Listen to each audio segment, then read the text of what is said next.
Bismillahirrahmanirrahim. Assalamualaikum warahmatullahi wabarakatuh. Selamat berjumpa dengan saya Ageng Jengil dari Ageng Jengil Channel. Kali ini saya ingin berbagi pengalaman saya pribadi dengan Anda, yaitu tentang cerita-cerita horor atau cerita misteri. Baik itu pengalaman saya sendiri maupun bersama keluarga saya, yaitu anak dan istri saya. Adapun yang akan saya bahas adalah tentang cerita-cerita horor yang selama ini ada dari layar lebar maupun di sinetron dan di konten-konten dari medsos. Ternyata apa yang saya alami sendiri, baik langsung maupun tidak langsung, baik sendiri maupun bersama keluarga, ternyata ada hal-hal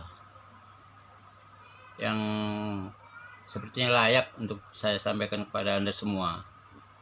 Dan kalau diceritai kita kan kebanyakan kalau yang cerita horor pasti nggak jauh-jauh dari cerita kuntilanak, pocong, hantu-hantu seperti suster ngesot lah,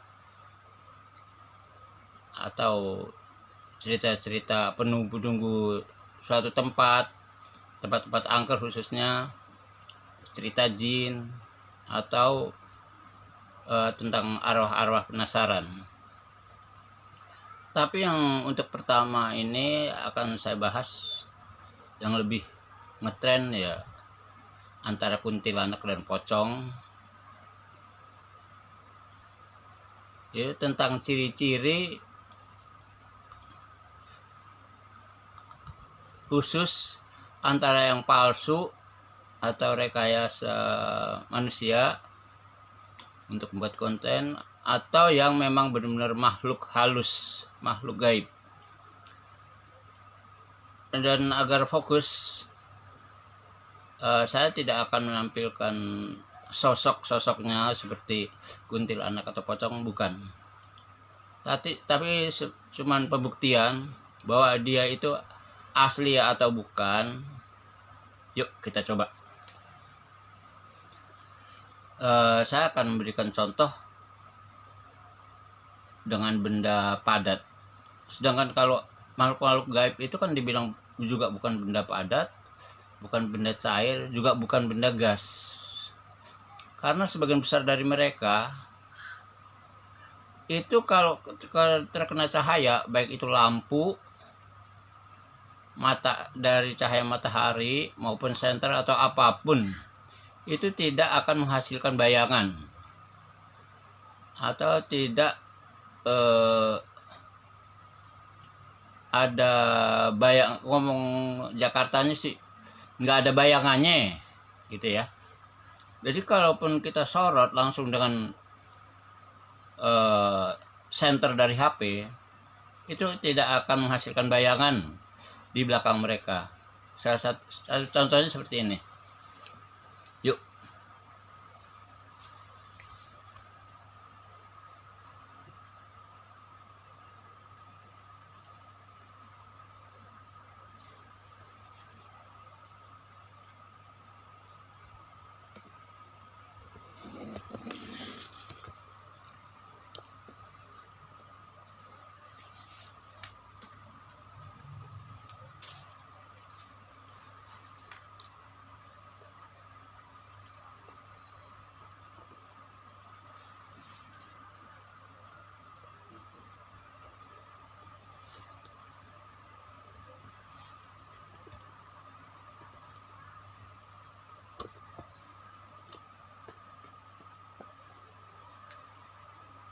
Jadi tadi seperti saya katakan bahwa makhluk gaib itu benda, bukan benda padat, benda cair atau benda gas, tapi benda transparan. Jadi kelihatan sosoknya, kelihatan bentuknya, tapi tidak menghasilkan bayangan bila terkena cahaya matahari atau cahaya apapun. Dan untuk contoh ini biar mudah, saya menggunakan kaca beding karena kaca bening juga transparan, tapi masih ada sosok bendanya, tapi transparan. Jadi ini aja masih kaca benda aja, yang kaca bening aja masih bisa ada efeknya. Yuk kita perhatikan.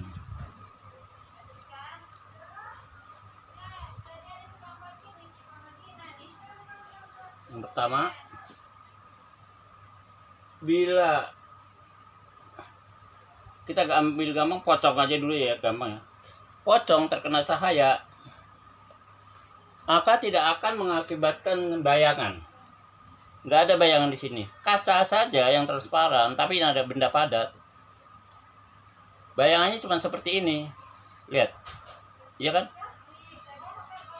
Nggak jelas. Ini karena benda padat. Bagaimana yang nggak ada pinggirannya, yang benda gas, atau bahkan juga bukan benda gas. Karena kalau kita bilang benda gas itu pun masih ada bayangannya kalau terkena cahaya. Contohnya asap. Asap kalau kita senter dengan cahaya, itu di belakangnya masih ada bayangan. Begitu juga uap air, itu benda gas. Kalau dalam jumlah banyak kita senter, tetap ada bayangan di benda di belakangnya. Tapi kalau makhluk gaib nggak ada sama sekali. Ya, contohnya begini.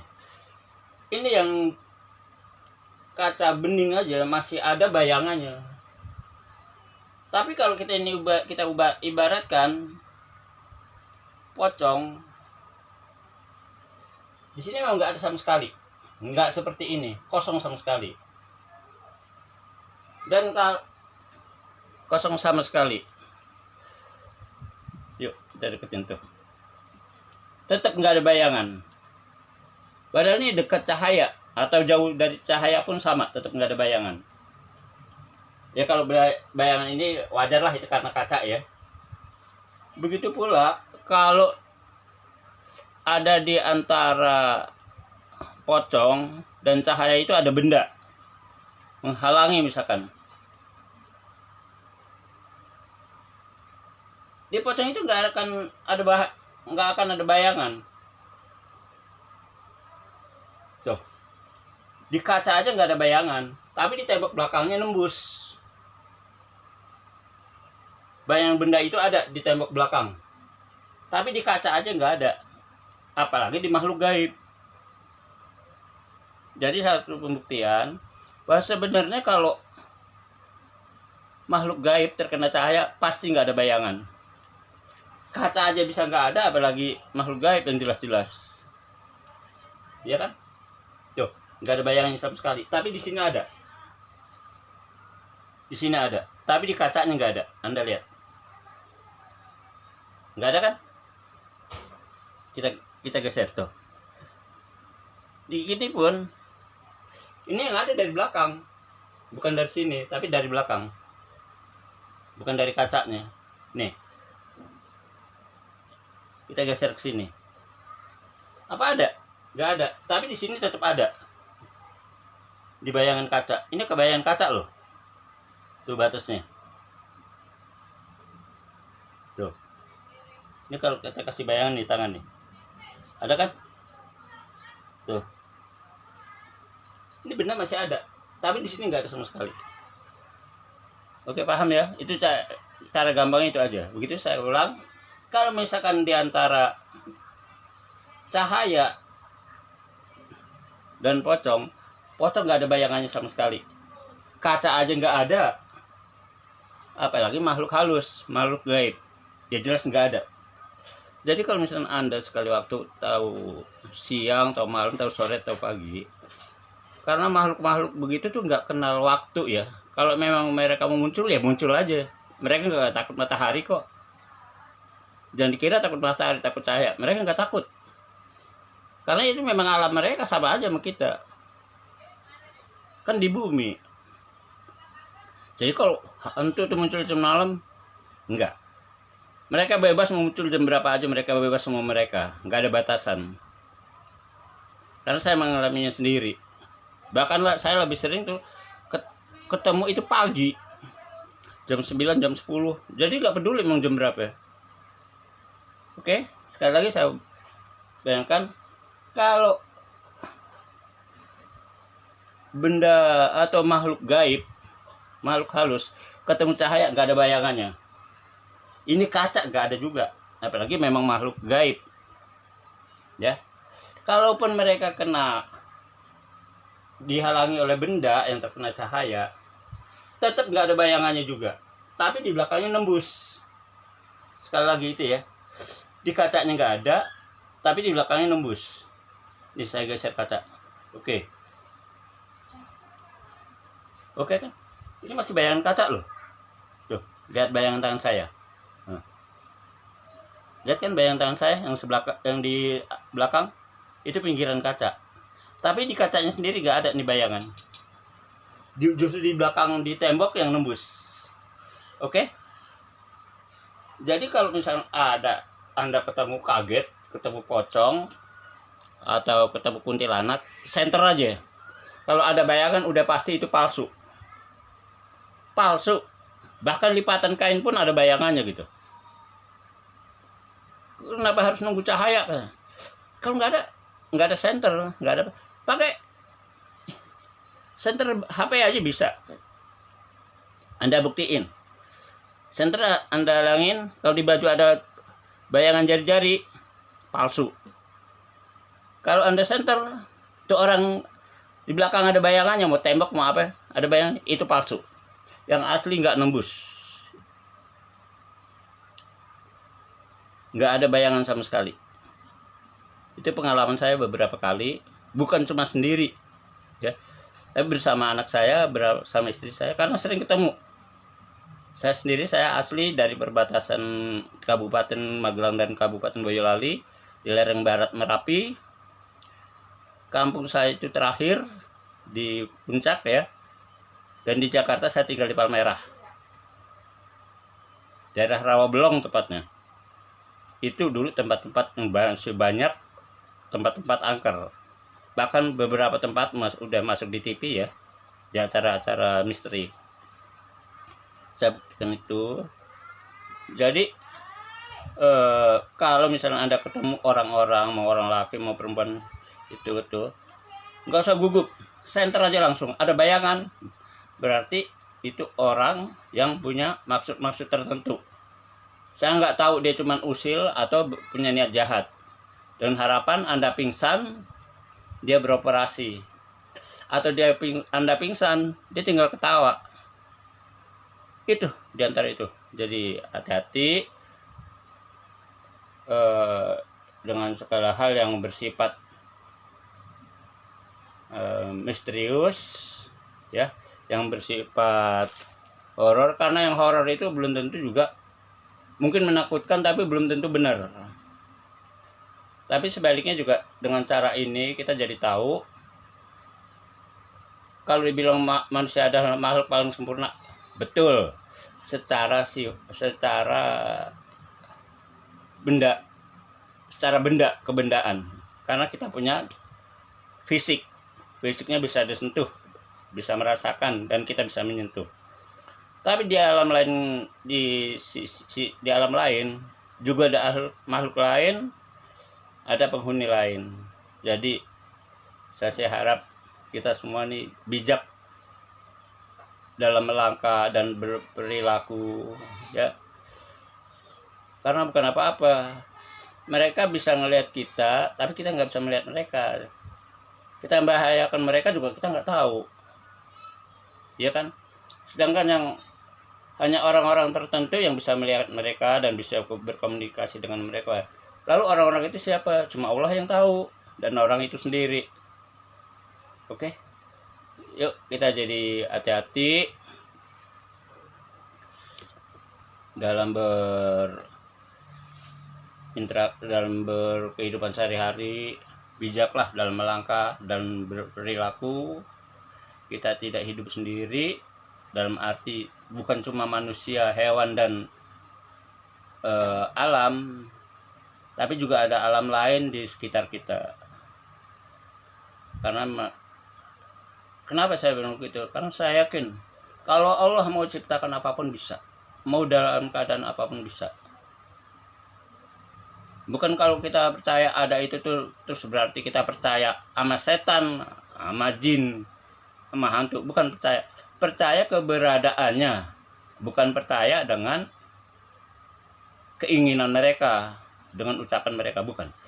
Percaya dengan keberadaannya. Karena Allah memang menciptakan semuanya sesuai kehendak Allah. Oke.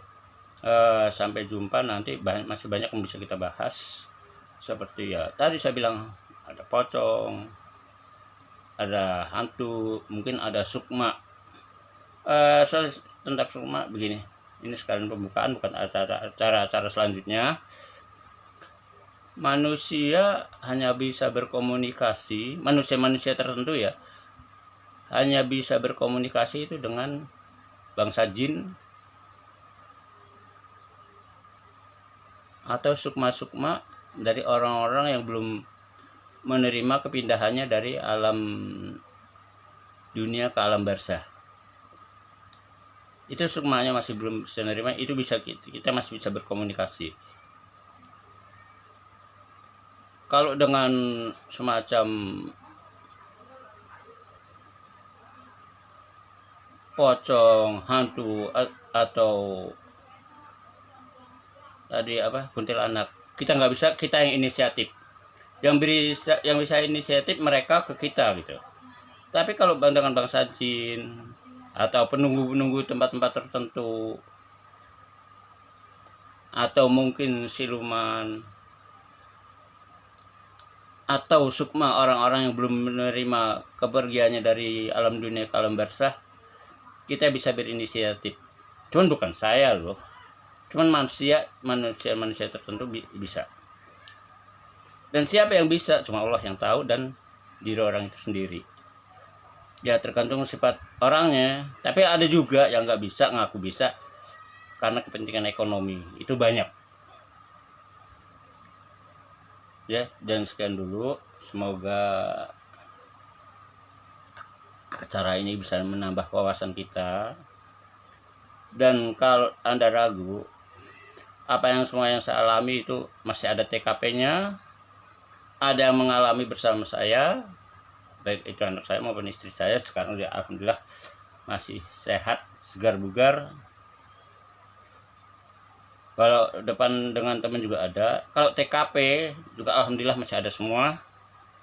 Kalau ada perubahan-perubahan juga nggak drastis. Paling kalau jalan yang tadinya belum beraspal sekarang udah beraspal. Dan beraspal yang tadinya belum ada garis marka jalan sekarang udah ada, cuma itu aja. Paling pembangunan di sekitarnya itu ada. Tapi yang perubahan drastis nggak ada. Jadi saya jamin apa yang saya ungkapkan, ada yang saya bagikan kepada Anda itu real. Bukan mengada-ada, bukan kata orang, bukan merekayasa. Real dengan saya pribadi, karena kebetulan saya juga udah tua. Saya ini udah lihat kisut saya udah 60 tahun. Jadi pengalaman hidup lumayan lah. Namanya kita orang kampung, ya tinggal di kampung juga, tinggal di kota juga. Oke, sekian dulu, terima kasih. Kalau Anda menyukai acara ini, tolong di like and share ya. Kalau misalnya di YouTube ada, tolong di subscribe. Dengan cara itu saya semangat. Saya ingin menyampaikan banyak yang bisa kita petik pelajarannya untuk memaknai kehidupan kita. Bahwa di selain di dalam kita masih ada alam lain yang berkaitan dengan kita. Sekian, semoga Anda semua selalu dalam lindungan Allah Subhanahu wa taala, selalu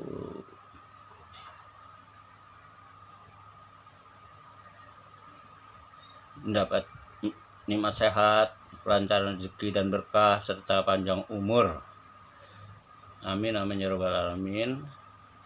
Sampai jumpa di episode selanjutnya. Assalamualaikum warahmatullahi wabarakatuh.